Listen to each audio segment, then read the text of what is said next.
ഗുരുവായൂർ ദേവസ്വത്തിലെ പണ ഇടപാടുകളിൽ ഗുരുതര വീഴ്ചയെന്ന് ഓഡിറ്റ് റിപ്പോർട്ട്. ഡിജിറ്റൽ പണമിടപാടുകൾ കുറ്റമറ്റതല്ലെന്ന് ഹൈക്കോടതി. QR കോഡ് ഉൾപ്പെടെ വഴിപാട് കളക്ഷനിൽ ഉപയോഗിക്കുന്നുണ്ടെങ്കിലും പണം ശേഖരിക്കുന്നതിൽ സംവിധാനം പരാജയമെന്ന് കോടതി.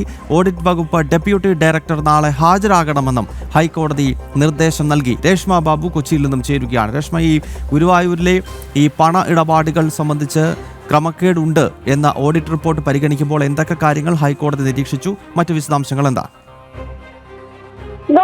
ഗുരുവായൂരിലെ പണമിടപാടുകളിൽ വ്യാപകമായിട്ടുള്ള ക്രമക്കേടുണ്ടെന്നാണ് ഓഡിറ്റ് വിഭാഗം കണ്ടെത്തിയിട്ടുള്ളത്. ഇതിൽ തന്നെയാണ് ഗുരുതരമായിട്ടുള്ള വീഴ്ച എന്നുള്ള ഒരു പരാമർശം ഹൈക്കോടതിയുടെ ഭാഗത്തുനിന്നും ഉണ്ടായിട്ടുള്ളത്. അതായത് ഈ ഡിജിറ്റൽ പണം ഇടപാടുകളൊന്നും തന്നെ കുറ്റമറ്റതല്ല, ആ സംവിധാനങ്ങൾ പൂർണ്ണമായിട്ടും പരാജയപ്പെട്ടു എന്നുള്ളതാണ് ഹൈക്കോടതി പറഞ്ഞിട്ടുള്ളത്. മാത്രമല്ല 43 വർഷത്തിലധികമായിട്ടും ഈ വിലപിടിപ്പുള്ള വസ്തുക്കളുടെ വാർഷിക ഭൗതിക പരിശോധന നടത്തിയിട്ടില്ലെന്നാണ് ഓഡിറ്റ് വിഭാഗം. വിലപിടിപ്പുള്ള വസ്തുക്കളുടെ വാർഷിക ഭൗതിക പരിശോധന നടത്തിയിട്ടില്ലെന്നാണ് ഓഡിറ്റ് വിഭാഗം ഹൈക്കോടതിയിൽ സത്യവാങ്മൂലത്തിലൂടെ റിപ്പോർട്ട് നൽകിയിട്ടുള്ളത്.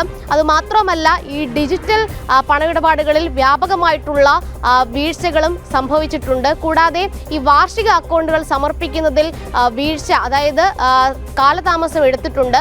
മാത്രമല്ല, ഈ 2011, 12, 2019, 20 കാലഘട്ടങ്ങളിൽ 54 കോടി രൂപയുടെ ചില എതിർപ്പുകൾ നേരത്തെ അത്രയും പണം സംബന്ധിച്ച് എതിർപ്പുകൾ ഓഡിറ്റ് വിഭാഗത്തിന്റെ ഭാഗത്തുനിന്ന് ഉണ്ടായിരുന്നു. പക്ഷെ അതിൽ തന്നെ ഒരു തീർപ്പ് കൽപ്പിച്ചിട്ടില്ല. മാത്രമല്ല 107 കോടി രൂപയുടെ നഷ്ടക്കണക്കും രേഖപ്പെടുത്തിയിട്ടുണ്ട്. ഇതിൽ കൃത്യമായിട്ടുള്ള വ്യക്തത വരുത്താൻ ഇതുവരെ സാധിച്ചിട്ടില്ല എന്നുള്ളതാണ് ഹൈക്കോടതി പറഞ്ഞിട്ടുള്ളത്. എന്തായാലും ഈ നിലവിലെ ഓഡിറ്റിന്റെ സ്ഥിതി അറിയാനായിട്ട് സീനിയർ ഡെപ്യൂട്ടി ഡയറക്ടറോട് നേരിട്ട് ഹാജരാകാൻ ഹൈക്കോടതി നിർദ്ദേശം നൽകിയിട്ടുണ്ട്. നാളെയാണ് senior deputy director ഹാജരാകേണ്ടത്.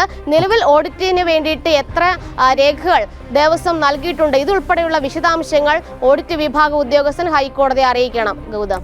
Okay, Reshma Babu കൊച്ചിയിൽ നിന്നും ചേരുകയായിരുന്നു.